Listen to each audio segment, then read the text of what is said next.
हम सभी जानते हैं कि व्यक्ति का मन बहुत चंचल होता है। यही कारण है कि मन अशांत रहता है और कई तरह के सवालों का जन्म भी अशांत मन के कारण ही होता है। यदि आप जीवन में शांति चाहते हैं तो इसके लिए जरूरी है मन को शांत करना। लेकिन मन को शांत कैसे किया जाए? गौतम बुद्ध से जुड़ी इस कहानी के माध्यम से आप जान सकते हैं कि मन को शांत करने का क्या तरीका है।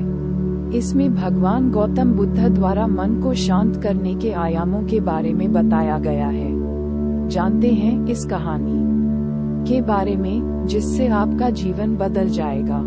मन को शांत करने की कहानी। एक बार एक लड़का गौतम बुद्ध के पास जाकर कहता है, मेरे जीवन में बहुत अशांति है, कृपा करके आप मेरा मार्गदर्शन कीजिए जिससे कि मैं इस अशांति से छुटकारा पा सकूं। गौतम बुद्ध लड़के से जीवन की अशांति का कारण पूछते हैं। लड़का उत्तर देता है, अत्यधिक विचारों के कारण मेरे भीतर बहुत सारे विचार आते हैं जिससे मेरा मन अशांत रहता है। बुद्ध मुस्कुराते हुए कहते हैं, ऊपर आकाश की ओर देखो और बताओ कि तुम्हें सूर्य दिख रहा है। लड़का ऊपर देखता है और कहता है, धूप दिख रहा है। बुद्ध उससे पूछते हैं कि अगर तुम लगातार धूप में खड़े रहोगे तब क्या होगा? वह कहता है, मुझे अत्यधिक गर्मी लगेगी और शरीर में बेचैनी होगी। बुद्ध लड़के से कहते हैं कि अगर धूप में खड़े रहने से तुम्हें गर्मी लगती है तो इसमें दोष किसका है, सूर्य के ताप का या तुम्हारा? लड़का कुछ सोचने के बाद कहता है, इसका जवाब आप भी बताइए।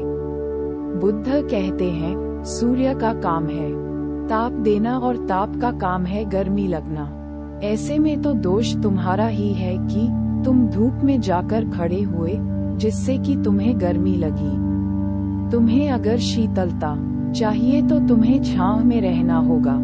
ठीक इसी तरह चंचल मन का भी स्वभाव होता है विचारों और भावनाओं को जागृत करना। विचार क्षण भर के लिए होते हैं, लेकिन विचार से पैदा हुई भावनाएं देर तक टिकी रहती है। लेकिन ये तुम्हें निर्णय लेना है कि तुम्हें विचार और भावनाओं के साथ चलना है या अलग दिशा बनानी है। कैसे करें मन को शांत? बुद्ध कहते हैं, मन को शांत करने के लिए तन के आयाम पर काम करना सबसे आसान तरीका है। शरीर के स्तर पर हमारी कर्मेंद्रियां और ज्ञानेंद्रियां है। कर्मेंद्रियां कर्म और ज्ञानेंद्रियां ज्ञान से जुड़ी होती है। इससे हम अपनी संवेदनशीलता को बढ़ा सकते हैं, यानी हम जो भी काम करें उसे आनंद के साथ करें। मन के आयाम से हटकर तन के आयाम पर जाने से ही तुम्हारा चित्त शांत होगा।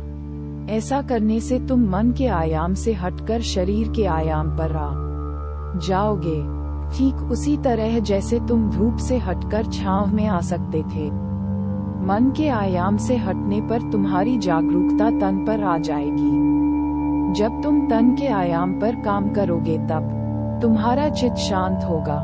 इसलिए हर काम को तन के आयाम पर करने से मन स्वतः शांत हो जाता है।